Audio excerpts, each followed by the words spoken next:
তেলিয়ামুড়া পৌর পরিষদের অন্তর্গত ৮ নম্বর ওয়ার্ড এলাকাতে দীর্ঘদিন ধরেই জলের সমস্যা রয়েছে। বিশেষ করে বৃষ্টি হলে গোটা এলাকার রীতিমতো জল জমা অবস্থায় পরিণত হয়।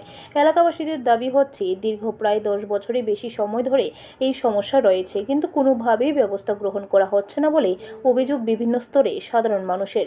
গতকাল রাতের বেলায় কয়েক ঘন্টার বৃষ্টির পরিপ্রেক্ষিতে ৮ নম্বর ওয়ার্ড এলাকাতে জল জমে এমন একটা পরিস্থিতি তৈরি হয় যেখানে সাধারণ মানুষ রীতিমতো গৃহবন্দী হয়ে যান।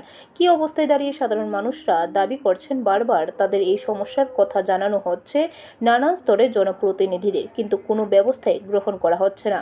এদিকে সংশ্লিষ্ট বিষয় নিয়ে নিজের প্রতিক্রিয়া দিতে গিয়ে পুরপিতা রূপক সরকার দাবি করেছেন বরাবর সাধারণ মানুষের কাছে পরিষেবা পৌঁছে দিতে বদ্ধপরিকর পুর পরিষদ।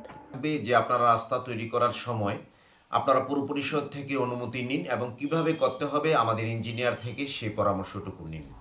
এই যে গতকাল আমি জানতে পেরেছি যে এখানে কানাইশা নামে একজন ব্যবসায়ী ওনার বাড়ি তৈরি করার সময় যে স্পাঞ্জ পাইপ বসিয়েছে এবং পাথর বোঝাই গাড়ি সেটার উপর দিয়ে বয়ে যাওয়ার সময় সেই স্পাঞ্জ পাইপগুলি ডেবে গেছে।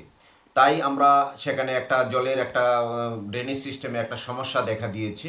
আমি সাথে সাথে ড্রজার পাঠিয়েছি এবং আপনারা দেখতে পাবেন সেখানে প্রচুর পরিমাণ মাটি উঠিয়ে আমরা সেখানে একটা চেষ্টা করেছি। ড্রজার সেইভাবে কাজ করতে পারছে না, যেহেতু এখানে নতুন মাটি এখানে দেওয়া হয়েছে। আমরা ম্যানুয়ালি কাজ করাচ্ছি, আজকে সকালেও আমরা সেই কাজ। ব্যুরো রিপোর্ট, খবর ত্রিপুরা।